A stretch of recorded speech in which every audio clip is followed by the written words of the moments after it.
दोस्तों, एक मुल्क में एक बादशाह रहता है। बादशाह इतना नेक दिल इंसान था कि उसके राज्य की प्रजा उससे बहुत ही प्रसन्न थी। अचानक बादशाह के जीवन में ऐसा पहाड़ टूटता है, ऐसी घटना घटित होती है जिससे कि बादशाह का पूरा जीवन ही बदल जाता है। बादशाह का बर्ताव बिहेव भी बदल जाता है। बादशाह इतना बदल जाता है कि राज्य की जनता जो होती है वो हाहाकार मचाने लगती है, मुंह पे हाथ रख लेती है कि क्या हमारे बादशाह वही बादशाह हैं जो आज से पहले हम लोगों का इतना केयर करते थे, इतना देख रेख करते थे। दोस्तों, बादशाह रोज एक नई लड़की से शादी करता और दूसरे दिन उस लड़की का कत्लेआम करवा देता। बादशाह का ये सिलसिला लगातार चल रहा था। लोग ये देखकर परेशान थे कि बादशाह आखिर क्या करना चाहते थे। वो अपने मुल्क की रोज नई नई लड़कियों को छटवा कर लाते और उससे निकाह करते और निकाह के दूसरे दिन ही उसका कत्ल करवा देते। ऐसा ही होता है। उसके एक वजीर के घर के बगल के ही एक लड़की के साथ वो अपनी निकाह करते हैं और दूसरे दिन ही उसका कत्लेआम करवा देते हैं। कत्ल करवा के उसकी जो बेगम होती है बादशाह की, उसके घर भिजवाते हैं। जैसे ही उसके घर उसकी लाश पहुंचती है, उसके घर वाले भड़क जाते हैं। पूरे मोहल्ले में हड़कंप मच जाता है। जो इसका वजीर था, वजीर के पास लोग जाकर कहने लगते हैं कि वजीर, ये क्या हो रहा है हमारे मुल्क में? बर्बादी का कारण है, लोग तबाह हो रहे हैं, रोज कत्लेआम हो रहा है, कैसे चलेगा, क्या होगा? वजीर जो होता है सर झुकाकर सभी लोगों की वो फरियाद सुनता है और उसके बाद है वो राजा के पास जाने की बात करता है। तभी उसकी जो बेटी सानिया थी वो ये सब कुछ मंजर देख रही थी। वो भी जवान और बहुत ही खूबसूरत थी। मन ही मन राजा को अपने दिल में बसा चुकी थी, राजा से मोहब्बत करने लगी थी। वो ठान लेती है कि क्यों ना मैं भी उस मुल्क के राजे से हमको विवाह हुआ था घर पे। उसकी जो लड़की थी सानिया, वो अपने पिता से कहती है, अब्बू, मैं बादशाह से निकाह करनी चाहती हूँ। जो सानिया होती है वो इतनी खूबसूरत थी, उसका पिता वजीर देखता है उसकी तरफ, उसके होश उड़ जाते हैं। उसका पिता वजीर कहता है, बेटा तुम समझ रही हो क्या कह रही हो? बादशाह तुमसे निकाह करेगा, निकाह करने के बाद दूसरे दिन ही तुम्हारा कत्ल करवा देगा। रोज वो एक नई नई लड़कियों से शादी करता है और दूसरे दिन ही उसका कत्ल करवा देता है। मैं अपनी बेटी का कत्ल होते हुए कैसे देख पाऊंगा? बेटी कहती है, आज तक तो पूरी प्रजा की कत्ल हो रही है, पूरी प्रजा की बेटियों की कत्ल हो रही है, एक दिन मेरा भी कत्ल हो जाएगा तो क्या बन बिगड़ जाएगा? वो अपनी जिद पर अड़ जाती है और बादशाह से निकाह करने के लिए वो अडिग हो जाती है, जिद ठान लेती है। मजबूरन वजीर को बादशाह के पास प्रस्ताव लेकर जाना पड़ता है। बादशाह के पास वजीर जब प्रस्ताव लेकर पहुंचता है, वजीर खुश हो जाता है। बादशाह सुनता है ये बात तो कहता है, वजीर तुम जानते हो क्या कह रहे हो? इसका अंजाम क्या होगा? वजीर कहता है, महाराज मुझे पता है इसका अंजाम क्या होगा, लेकिन मेरी बेटी पागल हो चुकी है, वो आपके हुस्न की दीवानी हो चुकी है, आपसे वो निकाह करना चाहती है। उसका कहना है कि एक दिन तो मरना ही है, अगर अपने बादशाह के हाथ से अगर मर गई तो मुझे जन्नत नसीब होगी। दोस्तों, ये सब कुछ प्रस्ताव रखता है और बादशाह भी उस प्रस्ताव को जो है कि कबूल कर लेता है और बताए गए तिथि के अनुसार दोनों का निकाह होता है। निकाह करके जो सानिया होती है वजीर की बेटी, वो राजमहल में महारानी बन के पहुंचती है, बेगम बन के पहुंचती है। बादशाह जो होता है उसके साथ पूरी रात जो है कि अपना जीवन बिताता है, अपनी वो सब ख्वाहिशें पूरी करता है जो एक पति पत्नी के साथ करता है। लेकिन समय गुजरता है, उसके साथ एक ऐसी घटना घटित होती है जो पूरे राज्य को चौंका देती है। पूरा राज्य हिल बैठता है कि आखिर बादशाह इतना कैसे बदल सकता है। पूरे राज्य में हड़कंप मच जाती है कि ये आखिर कैसे हो गया, ये तो मुमकिन ही नहीं था। दोस्तों, ये सब कुछ कवर करेंगे इस वीडियो में कि आखिर उस बादशाह के साथ हुआ क्या, आखिर बादशाह क्यों रोज एक जवान लड़की से शादी करता और दूसरे दिन ही उसका कत्ल करवा देता। चैनल पर नए तो चैनल को सब्सक्राइब कर लीजिएगा। अगर वीडियो हमारी अच्छी लगे तो वीडियो को दोस्तों में शेयर कर दीजिएगा। कमेंट बॉक्स में अपनी राय लिखकर बताइएगा और अगर आपको पता है कि आपने ये कहानी किस सीरियल में देखा है तो कमेंट बॉक्स में जरूर बताइएगा। चलिए वीडियो को करते हैं शुरुआत और समझते हैं इस कहानी की पूरी सच्चाई को। दोस्तों, एक राज्य में एक बादशाह रहता है। बादशाह इतना नेक दिल इंसान था कि पूरी प्रजा उससे खुश थी। उसकी एक बेगम थी जिसका नाम आलिया था। आलिया भी बहुत खूबसूरत थी, जवान थी, हसीन थी। उसकी एक ही बेगम थी। बादशाह इतना ज्यादा चर्चित था कि उसके राज्य में दूर दूर तक कोई भी ऐसा कारनामा नहीं होता था जिससे लोग प्रजा प्रभावित हो। दोस्तों, बादशाह जो होता है वो शिकार पर जाता है, 4-5 दिन के लिए शिकार पर निकल जाता है और शिकार खेलकर वो घूम टहल कर वापस 1 हफ्ते बाद आता है। 1 हफ्ते बाद अचानक जब रात में आता है तो अपनी बेगम को देखता है एक गुलाम के साथ संबंध बनाते हुए। वो उसके बाहों में लिपटी हुई थी, उसके साथ रंगरलियां मना रही थी। ये सब कुछ देखता है बादशाह, अपने आप को कंट्रोल नहीं कर पाता और उस गुलाम और अपनी बेगम का तुरंत ही कत्लेआम कर देता है। तुरंत ही उसका कत्ल करवा के उनका फोटेज बनवाता है और अपनी दीवार पे दोनों का तस्वीरें लगा देता है। उसी के गम में वो जीने लगता है कि शौहर के रहने के बाद बीवियां बेगम ऐसा भी करती हैं, सभी बीवियां बेवफा हैं। वो इसके दिल में ये बैठ जाता है कि अगर मेरी बीवी बेवफा है तो सारी बीवियां बेवफा होंगी। पति के जाने के बाद, पति के घरने से निकलने के बाद शौहर के जो है कि बेगम ऐसे ही करती होंगी। ये दिल उसके दिमाग में बैठ जाता है, इसीलिए वो रोज नई लड़कियों से शादी करता है और उनका जो है कि रात में सुहाग रात मनाता, सुबह ही उनका कत्लेआम करवा देता। ऐसे ही मामला चल रहा था। वजीर के घर के पास की ही एक जवान हसीन लड़की थी जिससे वो शादी करता है और दूसरे दिन ही उसका कत्ल करवा देता है। उस मोहल्ले में हड़कंप मच जाती है। जब लोग हाहाकार मचाने लगते हैं, वजीर के घर पर आके वजीर से शिकायत करते हैं। अब वजीर भी बेचारा क्या करे, वो तो समझ रहा था कि राज्य में ये सब कुछ बादशाह कर रहे हैं, ये सब कुछ अच्छा नहीं है, ऐसा नहीं करना चाहिए, लेकिन करे भी तो क्या। उसकी बेटी सानिया ये सब कुछ देख रही थी। अब वजीर जो है बादशाह के पास प्रस्ताव लेकर जाता है, तो होता क्या है, वही राज्य की प्रजा जो कुछ कहे, बादशाह को इससे कोई लेना देना नहीं था। घर पर आता है, सानिया जिद पर अड़ जाती है कि पिताजी, अब्बू, मैं शादी बादशाह के साथ करना चाहती हूँ, मैं भी बादशाह की बेगम बनना चाहती हूँ, मेरा भी जल्द से जल्द निकाह करवा दो। जो वजीर होता है मजबूरन प्रस्ताव लेकर बादशाह के पास जाता है और शादी के लिए अपनी बेटी सानिया के लिए, और बादशाह को क्या था, उसे तो रोज नई लड़कियों से शादी करना था और दूसरे दिन उनका कत्ल करवा देना था कि ये बेगम जो है ये बेवफा ही रहेगी। जीवन में उसके दिल में बैठ गया था कि कोई भी मेरी बेगम बनेगी वो बेवफाई ही करेगी, ऐसा ही कांड करेगी। इसलिए वो दूसरे दिन कत्ल करवा देता। ना रहेगी बांस ना बजेगी बांसुरी। सानिया इतनी खूबसूरत थी, इतनी हसीन थी कि कोई इंसान क्यों ना देखकर तुरंत ही मर मिटे उस पर। दोस्तों, रीति रिवाज के अनुसार दोनों की जो होती है निकाह होती है, बादशाह और बेगम सानिया की, और जो है कि बेगम बन के सानिया जो होती है बादशाह के महल में जाती है। महल में जाने के बाद शाम होता है, बादशाह की खिदमत करने लगती है। बादशाह बोलता है, बेगम तू ज्यादा खिदमत मत कर, तू रात भर के लिए बेगम है, कल तेरा कत्ल हो जाएगा। तेरे अंदर, तेरे आंखों में वो कत्ल का खौफ नहीं दिखाई दे रहा है।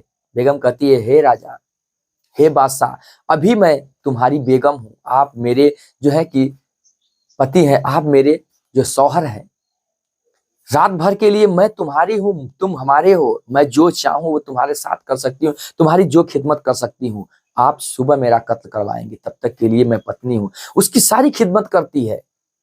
वो समझ जाता है कि मुझे ये मोह माया के जाल में फांसनी चाहती है, लेकिन सारी खिदमत करने के बाद वो बिस्तर पर ले जाती है और 1 गिलास शरबत अपने लिए और 1 गिलास शरबत अपने शौहर के लिए लेके जाती है। कहती है, बताइए आपके लिए क्या खिदमत करूं, नृत्य करूं, कोई कहानी सुनाऊं, या कोई जो है कि अलग से कोई कारनामा करूं। महाराजा जो होते हैं, बादशाह जो होता है, वो कहता है कि जो चाहो, जो तुम्हें इच्छा हो। कहती है, ठीक है, मैं आपको एक कहानी सुनाती हूँ जिसमें बहुत ही मजा आएगा और बहुत कुछ सीख मिलेगी। जो बेगम होती है सानिया, वो उस कहानी की शुरुआत करती है कि एक राज्य में बहुत ही अच्छा बादशाह रहता है।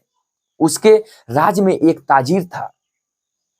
वो बहुत ज्यादा अमीर नहीं था, अपना जीवन किसी प्रकार से चला रहा था। ताजिर जो था, उसकी 2 बेटियां थी, एक बेटा था और एक बेगम थी। जीवन अच्छे से चल रहा था। जो उसकी बड़ी बेटी थी, उसकी विवाह करने योग्य वो हो चुकी थी। उसके पास इतने पैसे नहीं थे कि उसकी वो विवाह कर सके, तो कुछ सामान वगैरह लेता है और पास के ही दूसरे राज्य में वो बेचने के लिए जाने के बारे में सोचता है कि वहां पर जाकर कुछ बेचूंगा तो पैसे होंगे जिससे अपनी बेटी की निकाह कर सकूं। घर वाले भी राजी हो जाते हैं कि पैसे कमाने तो जरूरी है, निकाह कैसे होगा। दोस्तों, वो ताजिर जो होता है कुछ कपड़े लेता है, कुछ सामान लेता है और बेचने के लिए दूसरे देश वो निकल पड़ता है। जो बेटी होती है वो कुछ खजूर देती है कि पापा ये लो, खजूर रख लो, भूख लगेगी रास्ते में खा लेना। सभी लोग कुछ न कुछ देते हैं ताजिर को। कोई अपने पापा को दे रहा था, कोई अपने शौहर को दे रहा था और देकर उसे विदा करते हैं। वो चल देता है। चलते चलते चलते 2-3 दिन गुजर जाते हैं। एक दिन उसे जो होता है कि रोज तो भोजन कर रहा था, सोचता है कि खजूर मेरी बेटी ने दिया है, क्यों ना बैठ कर, इतना बड़ा झील है, इतनी खूबसूरत झील है, वहां की वादियां इतनी अच्छी थी, बैठकर क्यों ना यहाँ पर खजूर को खाया जाए और झील में पानी पी लिया जाए। ताजिर सोचता रहता है कि कितने का बेचूंगा, कितने पैसे मुनाफे होंगे, अपनी बेटी का शादी करूंगा। वो इसी खुशहाली में था, अपने परिवार की खुशहाली में था। अपने बेटे को कपड़े ले जाऊंगा, अपनी बीबी को अपनी जो है कि कुछ साड़ियां वगैरह ले जाऊंगा, कुछ यही बातें वो सोच रहा था। तभी वो खजूर खाते खाते खजूर की जो गुठलियां थी उसी झील में वो फेंकता था। फेंकते फेंकते कुछ समय गुजरता है। वो गुठलियां जाकर एक जिन के बच्चे के गले में अटक जाती है और उसकी मौत हो जाती है। तभी जिन प्रकट होता है, कहता है, हे मूर्ख ताजिर, तू ये क्या कर डाला, तूने मेरे बेटे की जान ले लिया, अब तो तेरी जान लेनी पड़ेगी, नहीं तो तू जो है कि मेरे आत्मा को, मेरे कलेजे को ठंडक नहीं पहुंचेगी। ताजिर खड़ा हो जाता है, हाथ जोड़ लेता है, हे जिन, मैं तो अनजान हूं, मैं तो अंधा हूं, मैं क्या जानता था कि आप इस झील में रहते हैं। कहता कि मैं जिन हूं, मैं साधारण इंसानों को नहीं दिखाई देता। तूने ये खता की है, तूने खजूर के गुठलियां मेरे इस झील में डाला जिससे मेरे बेटे के गले में अटक गई और उसकी मौत हो गई। मेरे मौत का बदला, मेरे बेटे की मौत का बदला मैं तेरा जान लूंगा। वो कहता है, मुझे माफ कर दे, मेरे भी बीवी बच्चे हैं जो घर इंतजार कर रहे हैं, मैं व्यापार के लिए निकला हूं जिससे व्यापार करके उनकी शादी कर सकूं। कहता, मैं ये सब कुछ नहीं जानता, तूने मेरे बेटे की जान ली है, मैं तेरा जान लेकर ही रहूंगा। ताजिर हाथ जोड़कर गिड़गिड़ाने लगता है, अपनी मौत का भीख मांगने लगता है कि मुझे माफ कर दे जिन, मुझसे बहुत बड़ी भूल हो गई। लेकिन जिन एक नहीं सुनता है। वो कहता, नहीं, मैं तेरा जान लेकर ही रहूंगा। अब जिद के आगे जो ताजिर था वो झुक जाता है। कहता, ठीक है, ये मेरे कुछ सामान है और ये कुछ रुपए पैसे कपड़े हैं, तुम ये सब कुछ मेरे घर पर ले जाना, मेरी बेटी का विवाह कर देना और उन्हें मेरी मौत के बारे में बता देना कि ऐसे ऐसे मामला हुआ। तो वो जिन कहता है कि नहीं, मैं तुम्हारा नौकर हूं, मैं ये सब कुछ लेकर नहीं जाऊंगा। इतना कहता है, उतने में ही सुबह की अजान हो जाती है। नमाज पढ़ने लगते हैं लोग, मस्जिदों में अजान का वो समय हो जाता है। तुरंत ही जो वो बेगम थी सानिया, वो अपने इस कहानी को बंद कर देती है। कहती है, हे मल्लिका, आपके चरणों में मुझे सशत नमन है। सुबह हो चुका है और जो है कि कहानी का यही जो है कि अंत किया जाता है। बेगम से कहता है बादशाह, है मल्लिका, तुम कहानी को पूरा करो।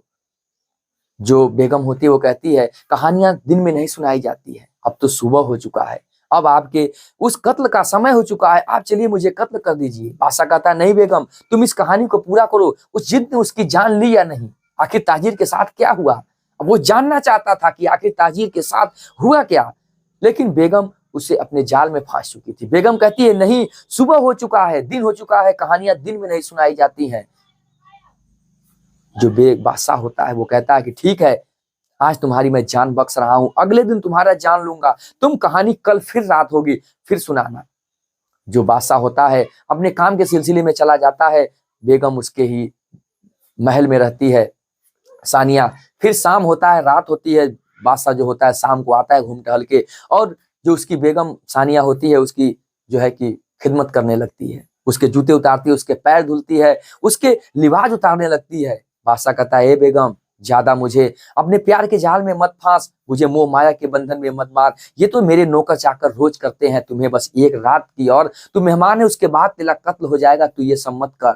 महारानी कहती है, ए बादशाह, मैं तुम्हारी पत्नी हूं, ये मेरा हक बनता है, ये किसी नौकर का हक नहीं बनता। जब तक मैं जिंदा हूं, जब तक मेरा इस जीवन ये सांस चल रहा है, तुम्हारी बेगम बन चुकी हूँ, ये मेरा कर्म है, ये मैं करूंगी। वो सब कुछ उसका खिदमत करती है और फिर वो लोग अपने बिस्तर पे जाते हैं, अपने स्नान ग्रह जो है कि शयन ग्रह में, और जो है कि अपने बिस्तर पे सो के फिर उस कहानी का शुरुआत करने के लिए बादशाह कहता है, ए बेगम, तू उस कहानी की शुरुआत कर। बेगम जो है कहानी की शुरुआत कहती है कि कि जिन अपने जिद पर अड़ा था जान लेने के लिए, अब करता क्या, उधर ताजिर था वो अपने जिद पर था कि मेरी जान ले लो, लेकिन मेरे परिवार को सुख संपत्ति से उनका विवाह कर देना और ये मेरा मैसेज पहुंचा देना कि मेरी मौत हो चुकी है, मैंने मारा है, और ये सब कुछ कर देना। जिन उसके बात के आगे हार जाता है, उसे 40 दिन का मौका देता है कि जा ताजिर, तू 40 दिन तक अपने इस व्यापार को पूरा करना, पैसे कमा कर अपने जो भी बेटी है उसकी शादी कर लेना, उसके बाद मैं तुम्हारी जान ले लूंगा।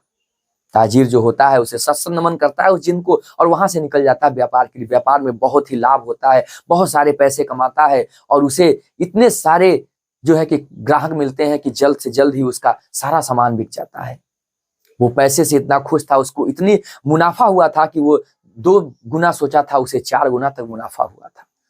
दोस्तों, बीवी बच्चों के लिए कपड़े लेता है, गहने लेता है, लेकर फिर से वापस आता है। तभी उसके पास बहुत सारे पैसे थे कि अपनी बेटी की शादी कर सके। घर पर आता है, बीवी जो होती है उस दिल से लपक जो है, बीवी जो होती है उसकी पत्नी जो होती है उसके गले से लग जाती है। अपने शौहर के जब गले से लग जाती है, वो तुरंत ही निकालता है, गले में हार देने लगता है और उसे कुछ सूट वगैरह कपड़े देने लगता है। बीवी कहती है ये सब कुछ कोई जरूरी नहीं है, तुम तो मेरे सारे सोने जेवरात और सारे कपड़े तुम ही हो। आज के बाद तुम कभी भी मत जाना, मुझे छोड़कर किसी व्यापार में मत जाना, हम लोग रूखी सूखी खा लेंगे, घर पे ही रहेंगे, क्योंकि 30 दिन बीत चुके थे। दोस्तों, जब इतना सुनता है ताजिर, उसकी आंखों से आंसू आने लगता है कि मेरी बीवी कितनी प्यार करती है, कितनी मोहब्बत करती है। 10 दिन बाद मेरा जान चली जाएगी, कैसे मेरी बीवी रहेगी। बच्चों को अपने कपड़े देने लगता है, खाने पीने की चीजें देने लगता है। पापा पापा करके गले से लिपट जाते हैं, पापा ये सब कुछ नहीं चाहिए, मुझे तो आप चाहिए। आज के बाद तुम कभी मत जाना, हम लोग रुपए पैसे कपड़े खाने वाली चीजें कुछ नहीं लेंगे। पिता की आंखों से आंसू आ रहे थे, खून की आंसू रो रहा था। करे भी तो क्या, वो उसके दिन उसके आंखों में खौफ मौत का दिख रहा था कि 10 दिन मेरी जो है कि जान के बचे हुए हैं। दोस्तों, एक अच्छा लड़का देखता है और अपनी बेटी की निकाह करवा देता है। ताजिर जो होता है अपने एक एक दिन गिनता रहता है। 39वें दिन बिस्तर पर सोया था, अपनी मौत के ख्वाब को देखता, अपनी पत्नी से कहता है कि आईना जरा ले आना, मैं अपनी मौत के ख्वाब को देखता हूँ। बीवी कहती है मौत आए आपके दुश्मनों की, आप ऐसी बात क्यों कहते हैं। दोस्तों, वो कहानी फिर ताजिर सारी कुछ बताता है, बीती कहानी। पत्नी जो होती है गले से लगकर रोने लगती है, कहती है कि हे मेरे शौहर, अगर ऐसी बात है तो मुझे चलो उस जिन के हवाले कर दो, मैं अपने प्राण को त्याग दूंगी, लेकिन तुम बीवी मेरे बच्चों के साथ रहना, तुम जीवन भर यहाँ पर रहना, लेकिन ऐसा मत करो। अगर ये बच्चे नहीं होते तो मैं भी तुम्हारे साथ चलती, जिन के साथ मैं भी उस सूली पर चढ़ जाती जहां पर जिन वो तुम्हें आपको ले जाता। अब करती भी क्या, मजबूरन उसके आगे झुकनी पड़ती है। जो उसका ताजिर होता है कहता है ए बेगम, एक बेटी और एक बेटा है, इनकी शादी कर देना। अगर जीवन अच्छे से ना चल पाए, कुछ ये जेवरात और कुछ पैसे हैं, तो दूसरी निकाह कर लेना, मेरे गम में मेरे वियोग में मत रहना। इतना कहता है, उसकी जो बेगम होती है वो रोने लगती है फूट फूट के। उसके आंखों से खून के आंसू गिर रहे थे, क्योंकि वो ऐसी बात ही, ऐसा मंजर ही था, ऐसा समय ही था कि क्यों ना कोई पति और पत्नी इस हालात में रोए। दोस्तों, फिर अपने बीवी बच्चों को विदा करता है और हरदम के लिए अलविदा होने के लिए वो निकल पड़ता है। फिर उसी झील के पास पहुंचता है, कहता है जिन आ मेरी जान ले ले, मैं तेरे 40वें दिन तेरे उस चौखट के उस दरवाजे पर आ गया, आ मेरी जान ले ले। जिन हंसता हुआ निकलता है और कहता है ताजिर, मैं तेरी इस कारनामे से, इस कर्म से मैं बहुत खुश हुआ, मैं प्रसन्न हुआ कि तेरे जैसा वफादार ताजिर जो मेरे आज दरवाजे पर खुद चल के आया है मरने के लिए। जा, मैं तेरी जान को बख्शता हूं और मैं तेरी जान नहीं लूंगा, क्योंकि मैंने भी देखा तेरे बेबी बच्चे कितना बिलख रहे हैं, रो रहे हैं, मैं तेरे साथ ही हरदम 40 दिन तक था। मैं भी इस वियोग को समझा कि जिस प्रकार से मैं अपने बेटे के वियोग में मर रहा हूं, रो रहा हूं, उसी प्रकार से तेरे भी बेटे और तेरी भी बेटी तुझसे जुदा होके ऐसे ही बिलखेंगे, रोएंगे, उनका क्या होगा। जा, मैं तेरी जान बख्शता हूं। उसके बाद लाखों बार प्रणाम करता, उसके चरणों में झुककर उस जिंद का और उसका आशीर्वाद लेता है और ताजिर अपने घर वापस चला आता है। बादशाह कहता, वाह वाह, क्या तुमने कहानी सुनाई मलिका, मैं तो प्रसन्न हो गया, मांगो तुम क्या वर मांगना चाहती हो। कहती कुछ नहीं चाहिए मुझे, आपके सिवा कुछ नहीं चाहिए, आप बस खुद किस्मत रहे, अच्छे से रहे और हमारी ये प्रजा अच्छे से रहे, इससे बढ़कर मेरा सोना चांदी जेवरात कुछ भी नहीं है। बस जीवन में आप खुशहाल रहें, आपकी जो है आयु दीर्घायु हो, बस यही मेरी मनोकामना। इतना सुनता है राजा, कहता है चिपड़ी बातें में मत मुझे फंसा, मुझे प्यार के मोह माया में मत फंसा, बस तू कहानी सुना। अभी आधी रात गई थी, अभी आधी रात बाकी थी। कहती एक और कहानी सुनाती हूँ। जो बादशाह होता कहता ठीक है मल्लिका, कहानी सुना सकती हो। कहती एक राजा के 4 पत्नियां थीं, उसमें से एक काली थी जिसको राजा बहुत ही मानते थे। जब राजा मानते थे तो 3 पत्नियां जो थी गोरी थी, बहुत अच्छी थी, हैंडसम थी। वो कहते थे कि आप काली पत्नी को क्यों मानते हो। जो बादशाह होता है वो कहता है कि मैं इसका भी परीक्षण किसी न किसी दिन करके दिखाऊंगा। एक दिन होता है सेवने जावरात कपड़े वगैरह बहुत राजा मंगवाता है और ढेर लगा देता है। सभी पत्नियों को बुलाता है और बारी बारी कहकर कहता है कि अपने अपने हिस्से की चीज ले लो। तीनों पत्नियां हीरे जेवरात कपड़े वगैरह उठा के अच्छे अच्छे अपने पास रख लेती हैं।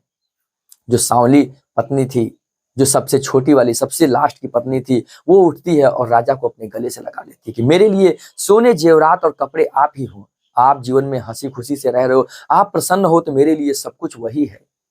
राजा के आंसू गिरने लगते, कहते हैं देखो पत्नियां, तुम लोग कहती हो कि मैं इसे क्यों मानता हूं, यही इसके में और तुम में फर्क है। हर एक पत्नियां एक जैसी नहीं होती। देखो जिस प्रकार से इसका मन कुछ अलग है, तुम लोगों के मन कुछ अलग है, उस प्रकार से जिस प्रकार से इसने मेरे दिल में इसने दर्द कर रखा है, उस प्रकार से मैं इसे ज्यादा मानता हूं। इतना सुनता है राजा, उसके भी दिमाग में कुछ आ जाता है। वो सोचने पे मजबूर हो जाता, अपना सर शर्म के मारे नीचे झुका लेता। वो समझ रहा था कि मेरी मल्लिका जो सानिया है वो क्या कहना चाहती है। दोस्तों इतना सुनकर वो भी ताली पीटता है कि क्या तूने खूब कहानी सुनाई।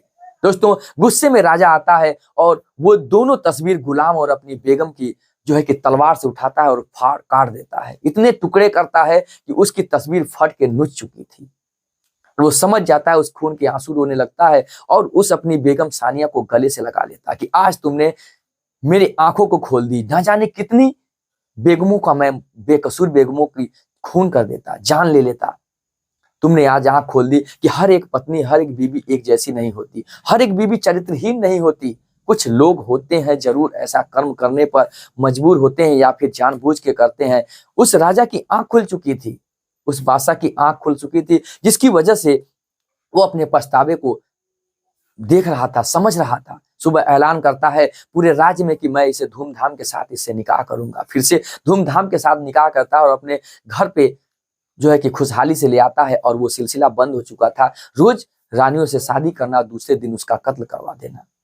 दोस्तों सानिया बेगम बनकर घर पे जाती है और उनका खिदमत करने लगती है और जीवन में जो बादशाह होता है और बेगम हंसी खुशी रहने लगते हैं। पूरा प्रजा फिर से खुश हो जाती है और राज्य में हड़कंप मच जाता है कि एक वजीर की बेटी सानिया ने जो है कि बादशाह को कितना बदल डाला।